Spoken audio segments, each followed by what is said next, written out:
Hello అండి. నేను మీ నాగలక్ష్మి నీలపాల. ఏం చేస్తున్నారండి? హాయ్ అండి. నేను చేయబోతున్నాను ఇప్పుడు టమాటా రసం అండి. ముందుగా ఒక 5 టమాటాలు అయితే మనం ఉడికించుకోవాలండి. పండుని అయితే బాగుంటుందండి రసానికి, టమాటా రసానికి. నెక్స్ట్ వచ్చేసి మనం మన పక్కన వాటర్ పెట్టుకుని కొద్దిగా కరివేపాకు, పసుపు, ఉప్పు, కారం అయితే వేసుకుని వేడి నీళ్ళు అయితే మరకనివ్వాలండి. తర్వాత ఈ టమాటాలు మగ్గాక వెల్లుల్లిపాయలు, మిరియాలు, అల్లం, కొద్దిగా ధనియాలు వేసుకుని మిక్సీ పట్టాలండి. ఆ మిక్సీ పట్టాక ఇందులో కొద్దిగా వేడి నీళ్ళలో కొద్దిగా చింతపండు వేసి పప్పు గుత్తి పెట్టేసి మెదిపేయాలండి. ఆ మసాలా వాటర్ అంతా మనం ఈ రసంలో వేసేద్దాం. చింతపండులో మనం టమాటాలో చింతపండు వేసి మొత్తం మెదిపేసుకోవాలండి. టమాటాలు చాలామంది కోసి వేయడం కాదండి, చక్కగా ఇలా ఉడికించి మెదుపుకుంటే రసం చాలా టేస్టీగా ఉంటుందండి. ఇదైతే అందులో వేసేద్దాం.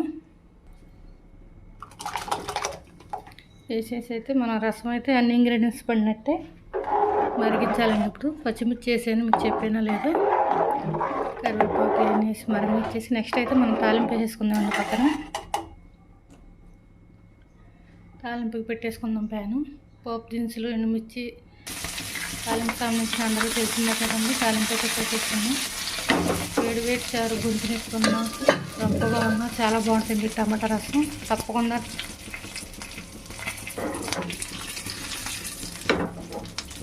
వీటిలోకైతే నేను ఆమ్లెట్ అయితే వేయబోతున్నాను. రసం ప్లెయిన్ అయితే బాగుంది కదండి. ఆమ్లెట్ అయితే వేస్తున్నాను. ఈ తాలింపు అయితే అందులో పోసేద్దాం. చాలా స్మూత్ ఫ్లేవర్ వచ్చేస్తుంది. వేడి చారు వేడిగా మూతి కాలేలాగా తింటే చాలా బాగుంటుందండి. ట్రై చేయండి. నెక్స్ట్ అయితే ఆమ్లెట్ అయితే వేయబోను.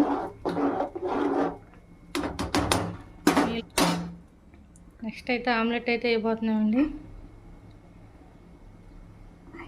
చారు అయితే మరుగుతున్నాయి, వాటిలో అయితే మరగనిద్దాం. ఆమ్లెట్ అయితే వేసేస్తాం. సింపుల్గా ఏమీ లేదండి, ఉప్పు కారం అయితే వేసాను. రసంలోకి ఉల్లిపాయలు అవి అయితే బాగోదండి, నాకైతే నచ్చదు. అందుకే సింపుల్ ప్లెయిన్ అయితే వేస్తున్నాము.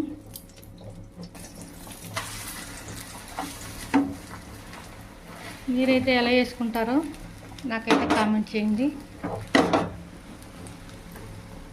ఆమ్లెట్ అయితే అయిపోయింది. మనం వేడి చారు మరుగుతున్నాయి. రైస్ అయితే పెట్టేసుకుందాం. వేడిగా తింటేనే బాగుంటుంది ఫ్రెండ్స్. ఈ వింటర్కి ఈ రసం అయితే వేసుకుంటున్నా అలా 2 గట్లు.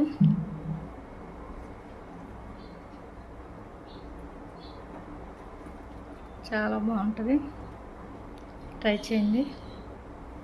నచ్చితే లైక్ చేయండి, సబ్స్క్రైబ్ చేయండి.